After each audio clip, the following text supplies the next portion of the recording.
The fact that the Amazon was experiencing unprecedented fires was first mentioned by the British press on the 21st of August, just days before the 45th G7 summit, which took place in France. It had first been reported in June by Brazil's National Institute for Space Research and later corroborated by NASA in August, which then led to it attaining international attention. The fires started in January, and they are still rampaging their way through the rainforest.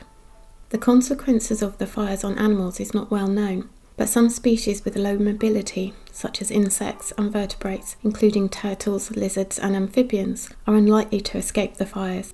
The consequences in terms of climate change are well understood. The Amazon ecosystem absorbs millions of tons of carbon emissions every year. When those trees are cut or burned, they not only release the carbon they are storing, but a tool to absorb carbon emissions disappears. Fires in the Amazon basin are not unusual from June to December, as this is when trees, felled earlier in the year and left out to dry, are then set alight. But this year has been unprecedented. In August, about 76,000 fires were burning in the Amazon. This is an 84% increase on the same period in 2018. Satellite imagery reveals that fires are continuing to burn. There has been some debate as to whether the fires were due to intact rainforest burning or whether it was due to areas that have been deforested being burnt. A report released by the Monitoring of the Andean Amazon project clearly showed from satellite imagery that the fires did correlate to land that was deforested early in 2019 and was then set ablaze in August to complete the land's conversion for agricultural use. At least 125,000 hectares, the equivalent to 172,000 soccer fields, were cleared of forest earlier in 2019 and then burned in August.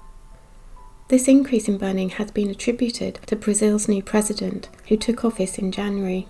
Mr. Bolsonaro's environmental policies favour development over conservation. Over the past decade, previous Brazilian governments have managed to reduce deforestation, but during Mr. Bolsonaro's time in office, there has been a fall in confiscations in timber and convictions for environmental crimes. Before I go any further, it is important to know exactly what the Amazon rainforest and the Amazon basin are. The Amazon basin is the area of land where precipitation collects and is drained off into the Amazon River via its tributaries. This drainage basin covers an area of about 35.5% of the South American continent. Most of the basin is covered by the Amazon rainforest, the largest rainforest in the world, with 5,500,000 kilometers squared of dense tropical forest. 9 countries share the Amazon basin. The majority of the forest is contained within Brazil, with 60% of the rainforest, followed by Peru with 13%. The Amazon rainforest is a tropical rainforest. This is a forest which occurs in the region of the Earth surrounding the equator and within the Tropic of Cancer in the northern hemisphere and the Tropic of Capricorn in the southern hemisphere. The climate is generally hot and humid. It has a low water season and a wet season. The average annual temperature is around 25 to 30 degrees Celsius, with no distinction between summer and winter months.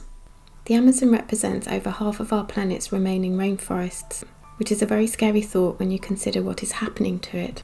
The rainforest is incredibly biodiverse and believed to be home to 10% of known species on Earth. Of the many plant species found in this region, 75% are unique to the Amazon, and there are 3,000 species of fish, the largest number of freshwater fish species in the world. New species are being found at a rate of 1 every other day. Over a period of 2 years, from 2014 and 2015, there were 381 newly described species, including 216 plants, 93 fish, 32 amphibians, 20 mammals, 19 reptiles, and 1 bird. It is thought that some species are becoming extinct before they are even described by scientists. There are many deforestation pressures on the Amazon, but one of the main causes is to create pasture for beef and dairy cattle. Cattle ranching accounts for 80% of deforestation rates in the Amazon basin. In Brazil alone, there are 200 million cattle and approximately 450,000 square kilometres of deforested Amazon in Brazil are now in cattle pasture. The expansion of mechanised agriculture is also a huge problem. Soybeans are grown, with 80% being used for animal feed. The remainder is processed for their oil or eaten directly. There is some debate as to whether soybeans are being planted on newly deforested areas or in areas previously used as pasture for cattle. Either way, deforestation is occurring as more land is then cleared to provide new pasture for the cattle. Palm oil is also being grown in the Amazon, which is used in many food products and as a biofuel. The Amazon is not the main producer of palm oil, it is Indonesia and Malaysia, and I will be discussing this horrific issue in another video. Another main driver for deforestation is the construction of hydroelectric dams. There are 150 constructed dams and another 298 either under construction or planned in the Amazon. The area at risk from deforestation impact occurs between 40 and 100 kilometres from hydroelectric dams. The problem here is twofold. There is the area that is flooded and also the settlements that they attract and the associated infrastructure. The roads built give access to remote areas, bringing people and land speculation into the area. Studies have shown that there is a strong correlation between deforestation and roads and projections of new roads, with nearly 95% of deforestation in the Brazilian Amazon found to be within 5.5 kilometres of roads and 1 kilometre of navigable rivers. Logging is another driver for deforestation. There is authorised logging in designated areas, and sustainable logging can be a long-term source of income for people and the governments. However, it is also carried out illegally in many of the Amazon countries on a large scale. A study by a Brazilian commission showed that 80% of all logging in the Amazon was illegal during the late 90s. As with dam building, logging is intimately linked with road construction and migrant movements and so promotes deforestation. Logging usually targets specific commercially viable trees, but surrounding trees may be damaged or brought down unintentionally. The Amazon Institute of Man and the Environment has documented that for every commercial tree removed, 27 other trees more than 10 centimetres in diameter are damaged, 40 metres of road are created, and 600 metres squared of canopy is opened. The harvested trees need to be transported away from where they fall, often by tractors, which can cause erosion. The nutrients washed away get into streams and rivers, which adversely affects them. The logged areas can be taken over for growing crops or for cattle farming, or the trees may be allowed to grow back, but this takes a long time. Other drivers of deforestation include mining and oil and gas drilling. Whilst these activities do not contribute to deforestation on the same scale as those already mentioned, they still have a huge impact on the environment. For example, wood from the surrounding forest is cut for charcoal to fuel pig iron plants, which results in an annual deforestation of 6,100 kilometres squared. Mercury is used in gold extraction and pollutes the surrounding area. There is also examples of mining encroaching on indigenous people, causing conflict, which also happens due to oil and gas exploration. Also, to set up their operations, companies open new roads, and as discussed earlier, this encourages new settlers into the area. The Amazon rainforest produces its own climate due to evapotranspiration. Research has shown that there will be a point at which there will not be enough forest to support this rainfall cycle, and the Amazon rainforest will shift to something similar to woodland savanna. Taking into account climate change and the widespread use of fire for deforestation, the tipping point for the Amazon system to flip to non-forest ecosystems in eastern, southern and central Amazon could occur at 20 to 25% deforestation.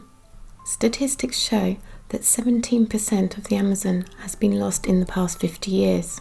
So if the numbers are correct, there is not much time before the tipping point is reached. In fact, the WWF estimates that 27%, more than a quarter, of the Amazon biome will be without trees by 2030 if the current rate of deforestation continues. A paper published this October calculates that if the current rate of deforestation continues throughout the rest of 2019 and over the next few years, the tipping point will be as soon as 2021. There is already evidence that this tipping point is nearing. There were severe droughts in 2005, 2010 and 2015 and 16, and severe floods in 2009, 2012 and 2014 over the southwest Amazon, suggesting that the whole system is oscillating.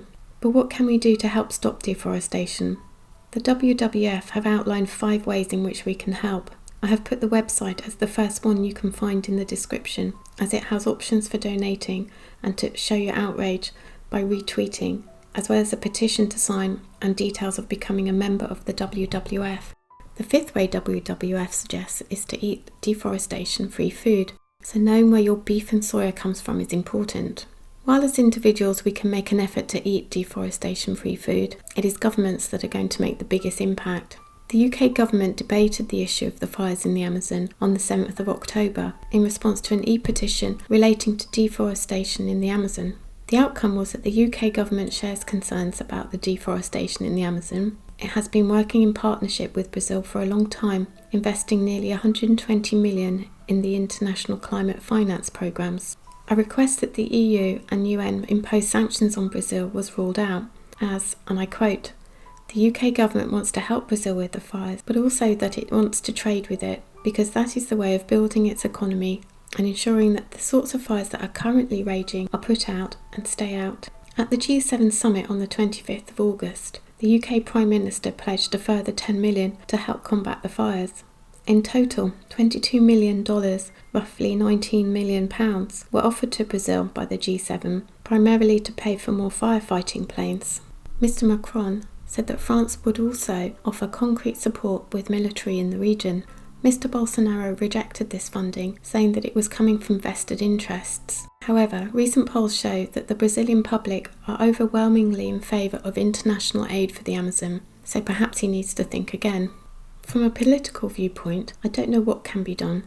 I'm not a politically savvy person, but I do know that unless the world's governments work together on a strategy to help conserve and develop the Amazon rainforest, and soon, we are at serious risk of losing, forever, the Amazon rainforest. My next video, in 2 weeks' time, continues with the theme of deforestation, but this time in Southeast Asia and focusing on the problems of palm tree plantations.